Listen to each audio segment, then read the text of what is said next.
Avez-vous déjà remarqué à quel point votre maison peut sembler silencieuse quand vous vivez seul?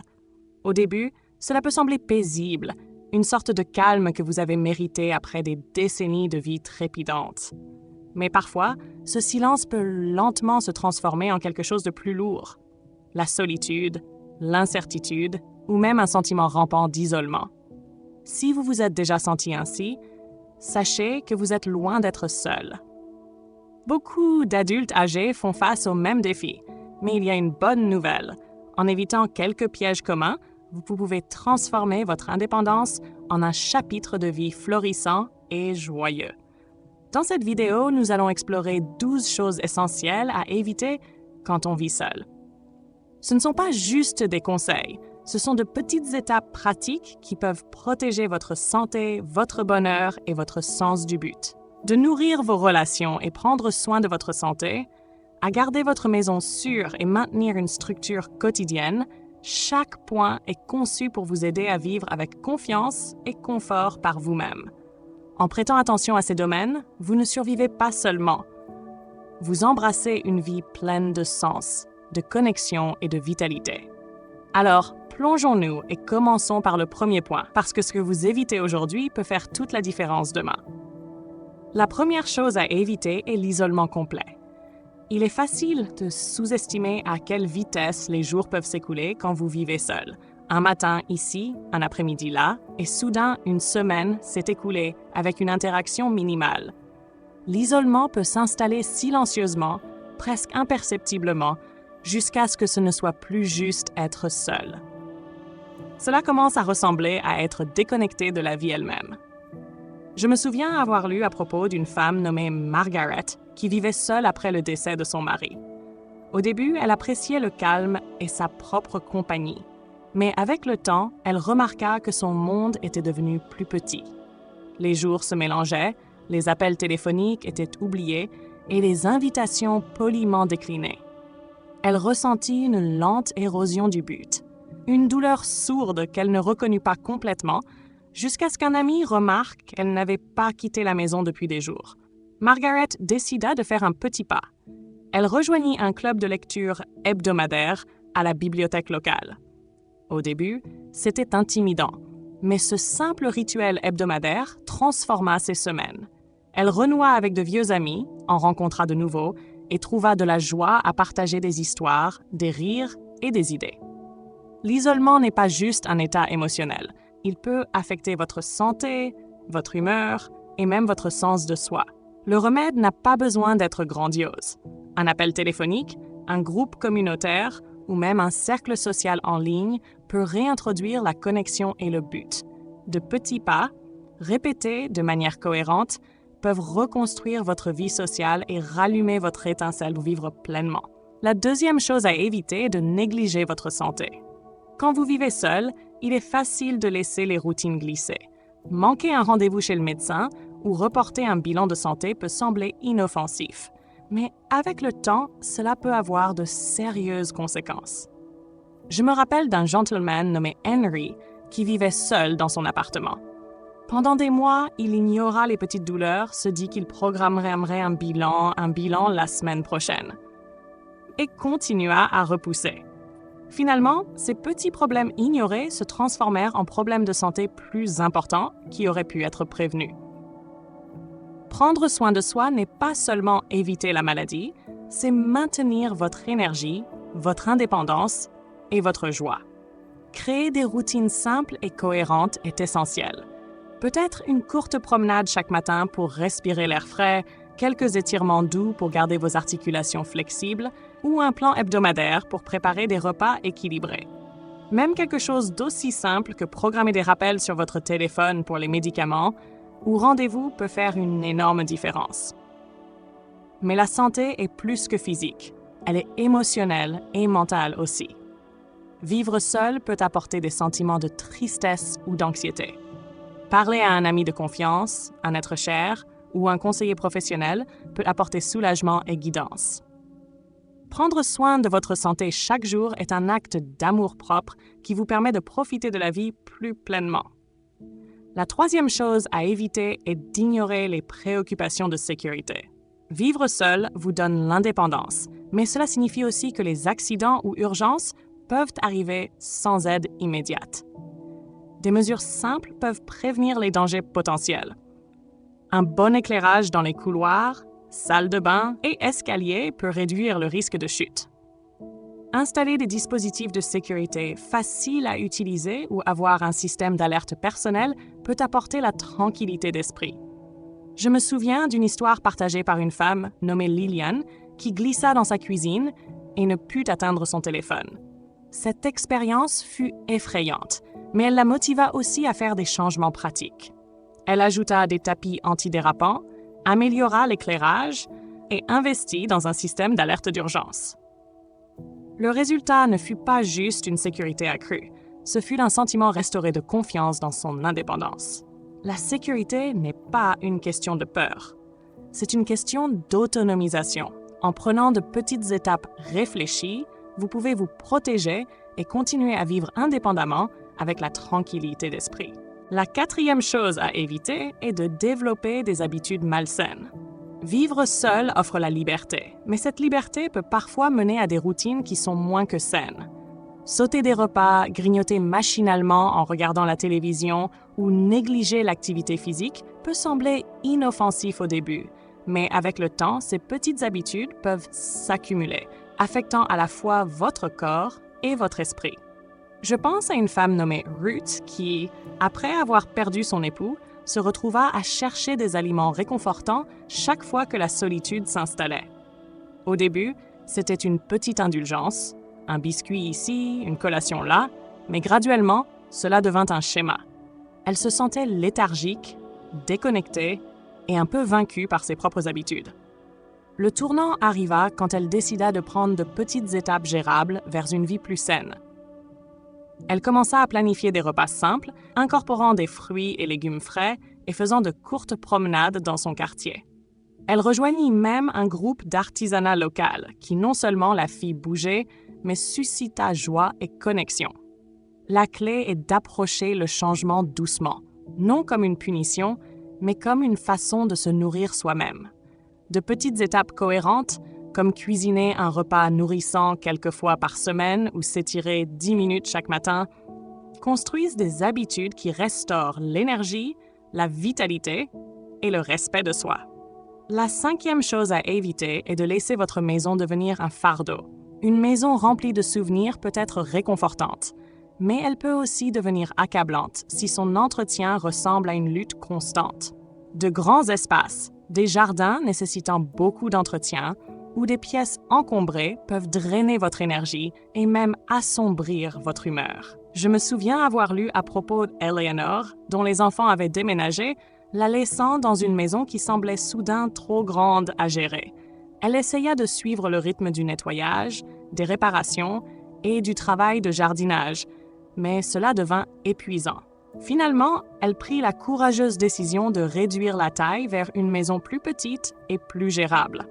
Ce choix transforma sa vie quotidienne. Les tâches qui semblaient autrefois intimidantes devinrent simples et elle découvrit plus de temps et d'énergie à consacrer aux passe-temps, activités sociales et moments de relaxation.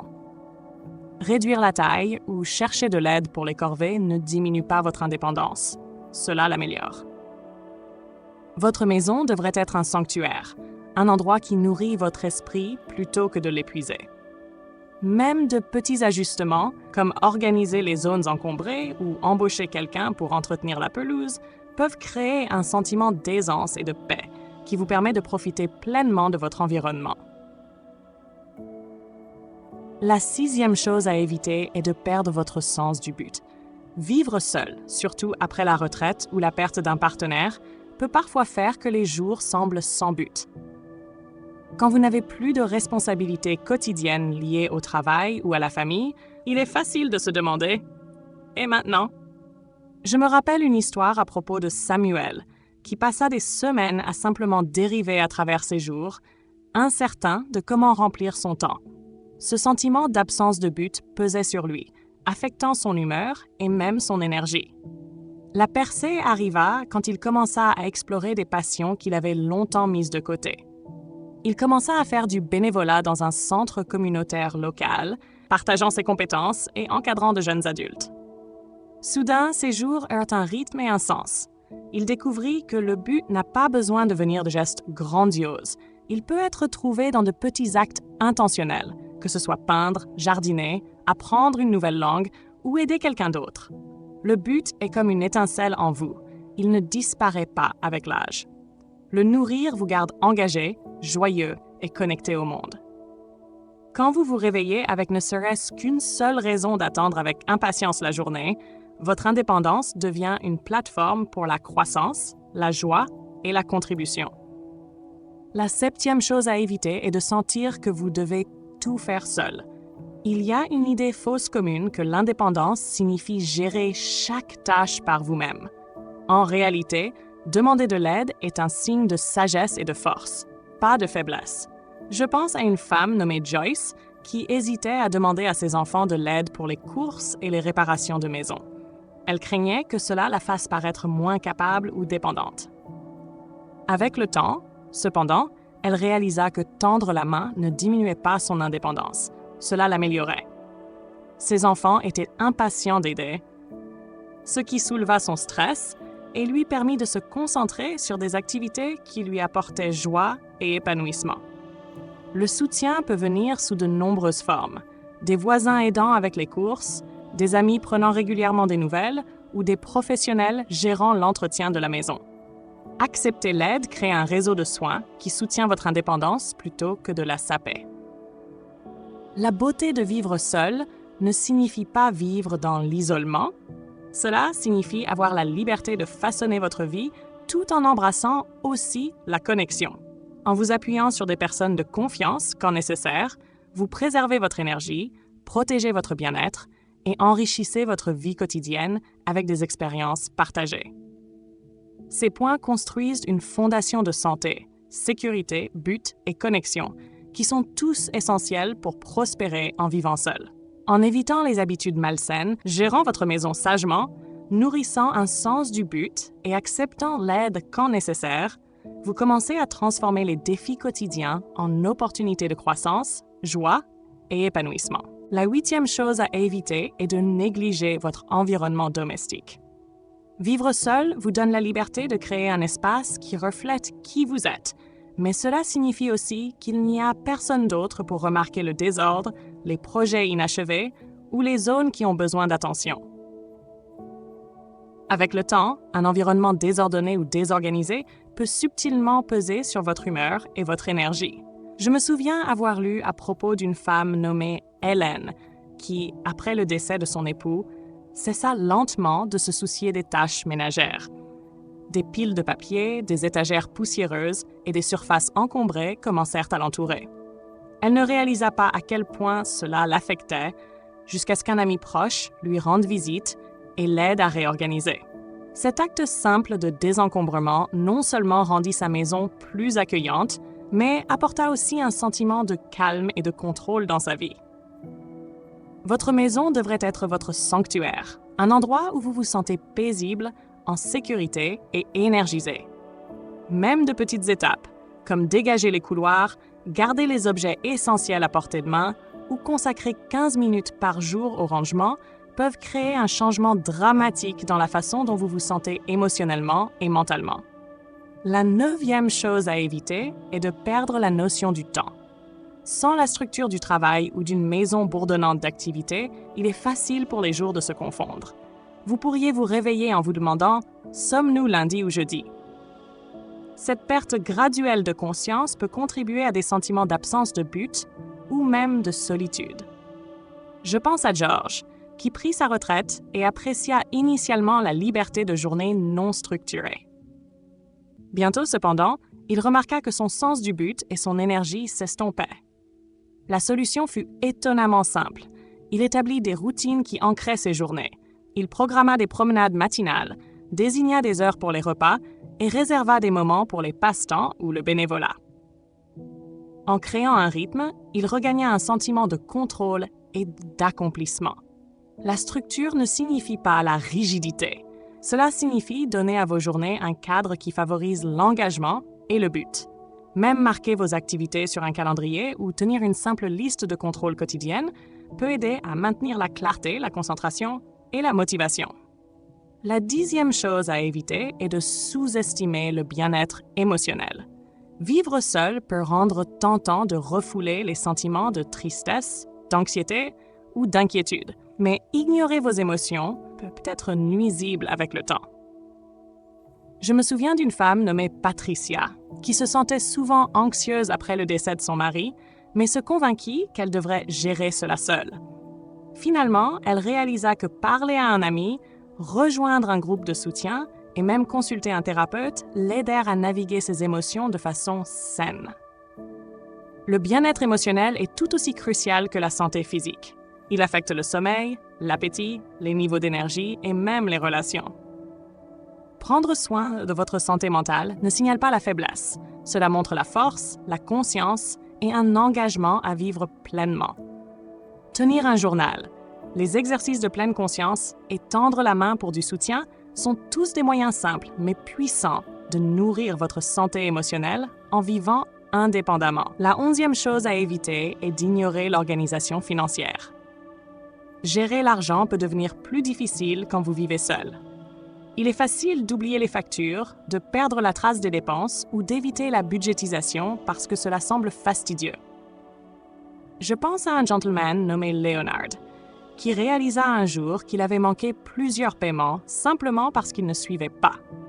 Le stress de rattraper pesa lourdement sur lui, affectant même son sommeil et son humeur. Établir un système simple pour les finances, que ce soit une feuille de calcul mensuelle, des paiements automatiques de factures ou un conseiller financier de confiance, peut apporter la tranquillité d'esprit. Rester organisé financièrement assure que vous pouvez vous concentrer sur vivre votre vie confortablement et en sécurité, sans inquiétude inutile. La gestion de l'argent n'est pas juste une question de chiffres. C'est protéger votre indépendance, liberté et tranquillité d'esprit. Finalement, la 12e chose à éviter est de perdre de vue la joie et la curiosité. Vivre seul peut parfois faire que les routines semblent monotones et il est facile de tomber dans un schéma de juste passer à travers la journée. Mais la vie est encore pleine d'opportunités d'explorer, apprendre et se délecter de petits plaisirs. Je me souviens d'une femme nommée Maria qui redécouvrit son amour pour la peinture après des décennies de l'avoir mise de côté. Chaque après-midi, elle s'asseyait près de la fenêtre avec son chevalet, pinceau en main, laissant son imagination courir libre. Ces moments de créativité, curiosité et joie transformèrent ses journées. Poursuivre des passe-temps, apprendre quelque chose de nouveau ou simplement trouver des raisons de rire et se connecter avec d'autres garde la vie vibrante même quand vous vivez seul. La joie et la curiosité ne sont pas des luxes. Elles sont des ingrédients essentiels pour une vie indépendante et épanouissante. Alors que nous atteignons la fin de notre voyage à travers ces 12 choses à éviter, rappelez-vous ceci. Vivre seul ne signifie pas vivre dans l'isolement, la lutte ou la monotonie. C'est une opportunité d'embrasser l'indépendance avec sagesse, soin et intention. En restant connecté, priorisant votre santé, maintenant une maison sûre et nourrissante, cherchant du soutien quand nécessaire et cultivant le but et la joie, vous pouvez créer une vie qui est vibrante, significative et profondément satisfaisante. Chaque petit pas que vous prenez, que ce soit faire un appel téléphonique à un ami, faire une promenade matinale, désencombrer un coin de votre maison ou prendre un pinceau, s'additionne à une vie pleine de résilience, épanouissement et bonheur. Je vous encourage à réfléchir sur lesquels de ces domaines résonnent le plus avec vous. Quelles habitudes pourriez-vous ajuster aujourd'hui pour vivre plus pleinement demain? Partagez vos pensées ou expériences dans les commentaires. J'aimerais entendre comment vous embrassez votre indépendance. Et si vous avez trouvé cette vidéo utile, s'il vous plaît, aimez-la, abonnez-vous à la chaîne et activez les notifications pour ne pas manquer plus de guidance et d'inspiration pour prospérer dans vos années dorées. Rappelez-vous, il n'est jamais trop tard pour faire des choix qui améliorent votre vie, et chaque action consciente que vous prenez est un cadeau à vous-même. Voici à vivre votre meilleure vie, à tout âge, selon vos propres termes, avec la joie, la santé et le but éclairant le chemin.